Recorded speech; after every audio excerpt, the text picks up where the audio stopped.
Good morning प्यारे बच्चों, कैसे हैं आप लोग? अच्छे ही होंगे। आज मैं क्लास 10th के छात्राओं को इस वीडियो के माध्यम से ज्योग्राफी का पहला चैप्टर संसाधन एवं विकास, रिसोर्सेस एंड डेवलपमेंट की जो शेष टॉपिक है उसके बारे में बताऊंगा। जैसा आपको पता है कि इससे पहले जो हमने बताया या पिछली वीडियो के माध्यम से जो बताया गया आप लोगों को, उसमें संसाधन का इम्पोर्टेंस, संसाधन का वर्गीकरण, रिसोर्सेज एंड क्लासिफिकेशन, इसके पश्चात उसका कुछ शेष भाग, संसाधन का वर्गीकरण का कुछ शेष भाग मैं इस वीडियो में बताऊंगा। वह है विकास के आधार पर संसाधनों का वर्गीकरण। तो विकास के आधार पे संसाधनों का वर्गीकरण है क्या प्यारे बच्चों? विकास के आधार पे संसाधनों के वर्गीकरण को प्रमुख 4 भागों में बांटा गया है। उसमें पहला है संभाव्य संसाधन, ज्ञात संसाधन, भंडारी संसाधन और संचित संसाधन। तो विकास के आधार पे इस तरीके से 4 भागों में इन सबको डिवाइड किया गया है। विकास के आधार पर जो संसाधनों का वर्गीकरण किया गया है वह उससे ही प्रतीत होता है कि संसाधन का जो विकास का जो स्तर है, इस वर्गीकरण के द्वारा स्पष्ट होता है। जैसा कि संभाव्य संसाधन क्या होता है? संभाव्य संसाधन वे संसाधन होते हैं जो किसी प्रदेश में विद्यमान है, लेकिन ऐसे संसाधनों का मानव किसी न किसी कारणवश, जैसे तकनीकी अभाव से उसका उपयोग या उचित प्रकार से उसका उपयोग नहीं कर पाता है। सपोज दैट जैसे सौर ऊर्जा है, पवन ऊर्जा है, ज्वारीय ऊर्जा है,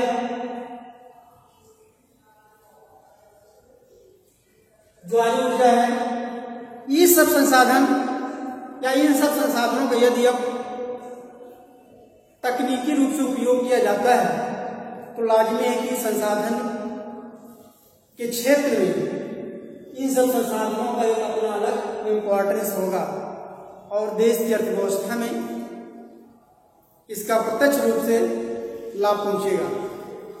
जैसा कि यदि आप अपने राष्ट्र की बात करें तो हमारे देश में कुछ ऐसे प्रदेश हैं जहां पे सौर ऊर्जा या टेम्परेचर बहुत अधिक पाया जाता है। जैसे आपका राजस्थान है,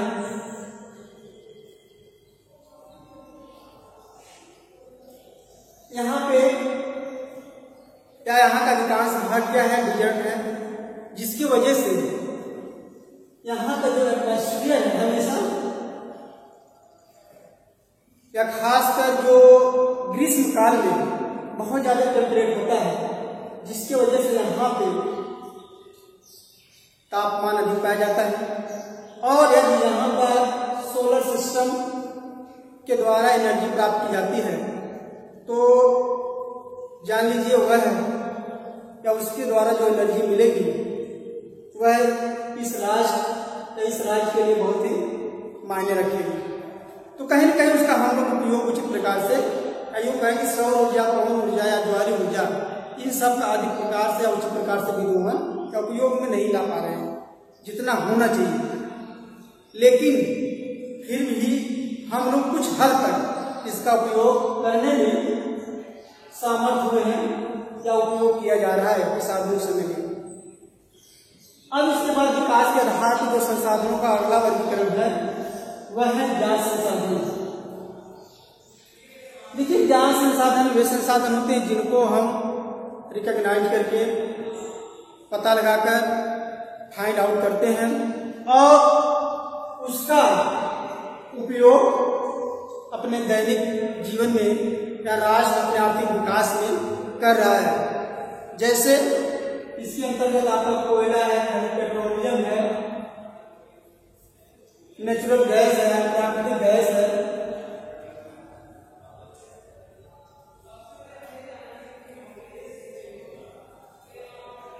आदि। ये सब क्या है? ज्ञान संसाधन के अंतर्गत आएंगे। यार बच्चों, आपको मैं बता दूं, जो कोयला, खनिज पेट्रोलियम और प्राकृतिक गैस है, इन संसाधनों के प्रचुरता में हमारा देश बहुत पीछे है, जिसकी वजह से हम इन संसाधनों के आयात में बहुत ज्यादा पैसा या बहुत ज्यादा भारतीय मुद्रा को विदेशों में निवेश करते हैं या देना पड़ता है खरीदने के लिए। तो इसके कुछ खासकर जो कोयला हमारा देश में इसकी तो प्रचुरता है, लेकिन खनिज पेट्रोलियम और नेचुरल जो गैस है इसकी हमारे यहाँ बहुत ज़्यादा कमी है और इसकी पूर्ति करने के लिए हम लोग दूसरे कंट्री से या क्यों कहें कि खाड़ी कंट्री से या खाड़ी कंट्री के ऊपर निर्भर है। वहाँ से हम आयात करके यहाँ के देश से यहाँ के लोग की आवश्यकता की मांग की पूर्ति कर पाते हैं। तो खनिज पेट्रोलियम प्राकृतिक गैस के भंडारण के दृष्टिकोण से देखा जाए, भारत में कुछ ही प्रांत अग्रणी है। जैसे खनिज पेट्रोलियम में आपका असम है, गुजरात है और महाराष्ट्र। यही तीन प्रमुख राज्य हैं जो खनिज पेट्रोलियम और प्राकृतिक गैस में अग्रणी हैं, या यूं कहें कि यहाँ कुछ भाग इन राज्यों से खनन करके निकाला जाता है, लेकिन इसका जो उत्पादन है हमारे देश की आवश्यकता की पूर्ति नहीं कर पाता है, जिसकी वजह से हम लोग दूसरे देश के ऊपर निर्भर रहना पड़ता है, दूसरे देश से बनाना पड़ता है। अब इसके बाद जो अगला है भंडारी संसाधन। देखिए, भंडारी संसाधन के दृष्टिकोण से ये वे संसाधन होते हैं जो मानव की आवश्यकता की पूर्ति तो कर सकते हैं, लेकिन तकनीकी रूप से उसका विदोहन या उसका उपयोग उचित प्रकार से नहीं किया जा सकता और नहीं किया जा रहा है। ऐसे संसाधन को हम भंडारी संसाधन कहते हैं। जैसे जल। देखिए, हमारे देश में जो जल का स्रोत है, खासकर नदियों का जल, और उन नदियों के जल में को दो भागों बांटा गया है। उत्तर भारत की प्रमुख नदियां हैं और दक्षिण भारत की प्रमुख नदियां हैं। उत्तर भारत की जो नदियां हैं, खासकर भारत उत्तर हिमालय पर्वत या इसकी तमाम पर्वत श्रृंखलाएं हैं, वहां से होकर उसका उद्गम होता है, वहां से होकर बहती है, यह सतत प्रवाहित होने वाली नदियां हैं। जबकि जो दक्षिण भारत की नदियां, खासकर वह मानसून ऋतु के दौरान वहां पर जल पाया जाता है। फिलहाल तो ये जो नदियों का जल है, इन नदियों के जल को हम लोग आज भी इनका उचित प्रकार से उपयोग या विदोहन नहीं कर पा रहे हैं। फिलहाल कहीं कहीं पर हम लोग इन नदियों के जल पे डैम बनाए हैं, लेकिन वह डैम हमारे लिए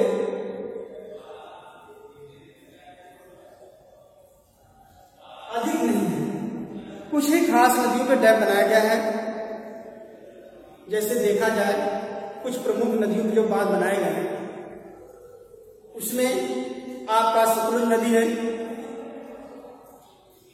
जिसके भाखड़ा नंगल बांध परियोजना बनाई गई है, बांध बनाया गया है, जो भारत का सबसे बड़ा या यूं कहीं सबसे ऊंचा बांध है। भाखड़ा नंगल बांध परियोजना सतलुज नदी पर, तो यह पंजाब राज्य में अवस्थित है। तो इससे कुछ प्रमुख राज्य लाभान्वित होने वाले हैं, जैसे हरियाणा, पंजाब है, हिमाचल प्रदेश, राजस्थान, दिल्ली, ये जो नेबरिंग स्टेट्स हैं इससे लाभान्वित होते हैं। तो कहने का मतलब ये है, मान लीजिए हम लोग कुछ ही नदियों पे बांध बनाकर उसका वहां से विद्युत का उपयोग, जल का उपयोग विद्युत रूप में करते हैं, बनाने में करते हैं। लेकिन भारत की अधिकांश ऐसी नदियां हैं जहां पे बांध आज भी नहीं बने हुए हैं, या उन नदियों का जल हम लोग उचित प्रकार से उपयोग में नहीं लाते हैं। किसी न किसी कारणवश उसके पीछे कुछ नेचुरल रीजन है, कुछ मानवीय रीजन है। ठीक है, तो नेचुरल रीजन में क्या है, हो सकता है उस नदियों का प्रवाह बहुत मंद हो, कम हो, या हो सकता है उस नदियों का जल सतत वाहिनी न हो या हमेशा बहने वाला न हो। इस प्रकार से उस नदियों का जल हम लोग अपने उपयोग में नहीं ला पाते हैं। ठीक है, तो ये सब रीजन है। अब इसके बाद अगला है विकास के राज्य संसाधनों का जो वर्गीकरण है, उसमें है आपका संचित संसाधन। तो संचित संसाधन वे संसाधन होते हैं जो भविष्य के लिए, भविष्य की पीढ़ी के लिए बचाकर रखा गया है, और वर्तमान समय में ऐसे संसाधनों का भी उपयोग नहीं हो रहा है। ठीक है, इसमें भी नदियों का जल आप देखेंगे एग्जाम्पल के तौर पे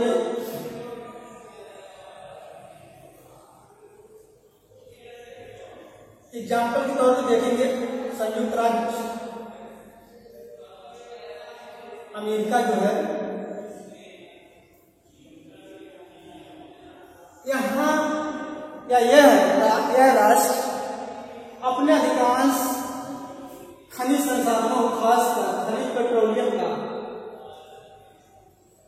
यह संचित करके रखा भविष्य के लिए, और अपनी आवश्यकता की पूर्ति वह खासकर गल्फ कंट्री है, खाड़ी देशों से उस पर अपना अधिकार जमाकर या राजनीतिक तरीके से उसका उपयोग कर रहा है, लेकिन अपने संसाधनों का संचित करके रखा हुआ है।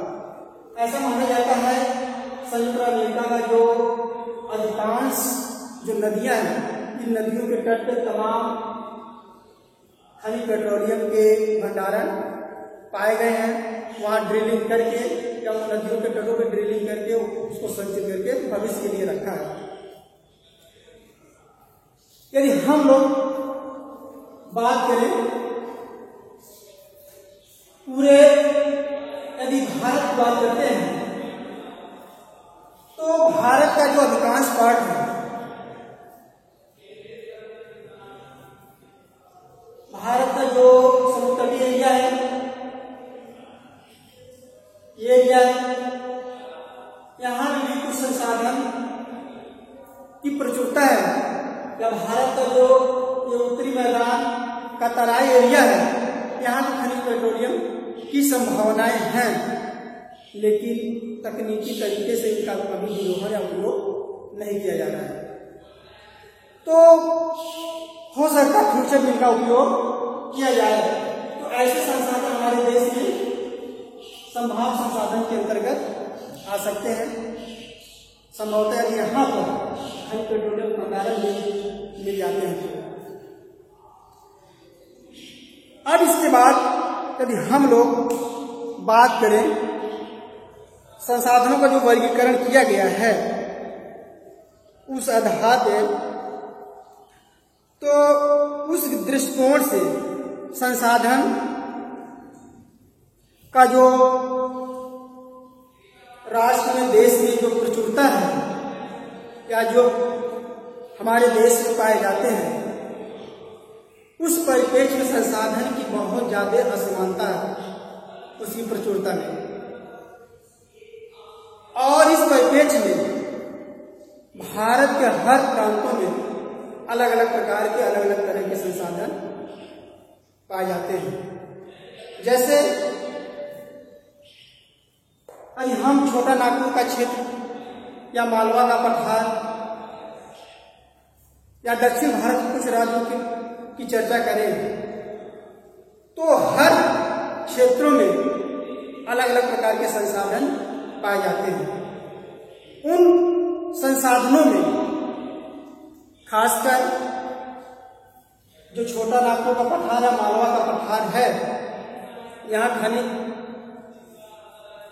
संसाधन जैसे कोयला, अभ्रक एल्युमिनियम, लोहा, बॉक्साइट, इन संसाधनों की प्रचुरता। वहीं पर भारत के जो दक्षिणी भाग है, खासकर ये इलाका जो है, यहाँ पे तमिलनाडु और केरला का जो पार्ट है, इस एरिया में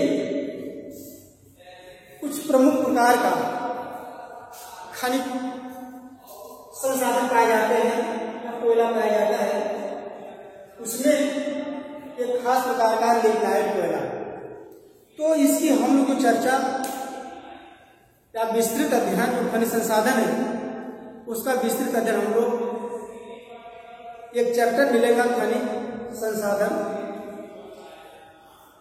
उसमें करेंगे।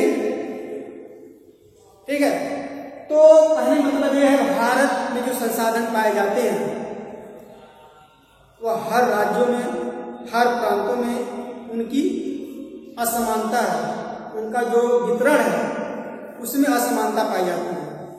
कहीं पे किसी संसाधन की अधिकता है तो कहीं पे किसी संसाधन की अधिकता है। इस तरीके से जो भी संसाधन जिस राष्ट्र में जिस क्षेत्र में पाए जाते हैं वह संसाधन हर जगह हर राज्यों में नहीं पाए जाते हैं। जैसे हमने बताया था जो खनिज पेट्रोलियम है, खासकर भारत के 3 ही प्रमुख राज्य हैं, उसमें आपका पूर्वोत्तर का जो राज्य असम है, वहीं पे यदि हम बात करें गुजरात और महाराष्ट्र, ये जो प्रमुख राज्य हैं, इन्हीं 3 राज्यों में भी खनिज संसाधनों खासकर खनिज पेट्रोलियम पाया जाता है और शेष राज्यों में नहीं पाया जाता है। तो ये संसाधन अपने आप में एक अलग विविधता को लिए हुए हैं। ठीक है, तो शेष जो इस अध्याय का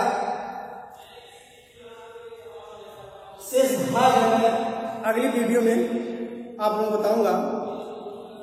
और मैं उम्मीद करता हूं कि आप लोग इस वीडियो के माध्यम से संसाधनों का जो वर्गीकरण है उससे संबंधित जो प्रश्न बनेंगे आप उसको अच्छी तरीके से लिख सकते हैं। और जो आपका फर्स्ट पीरियोडिक टेस्ट होने वाला है उसकी प्रिपरेशन आप अच्छी प्रकार से करते रहिए। मैं इस उम्मीद और आशा के साथ यहीं पर आप अपनी वाणी को विराम देता हूं। धन्यवाद और आपका भविष्य उज्जवल हो। Thank you.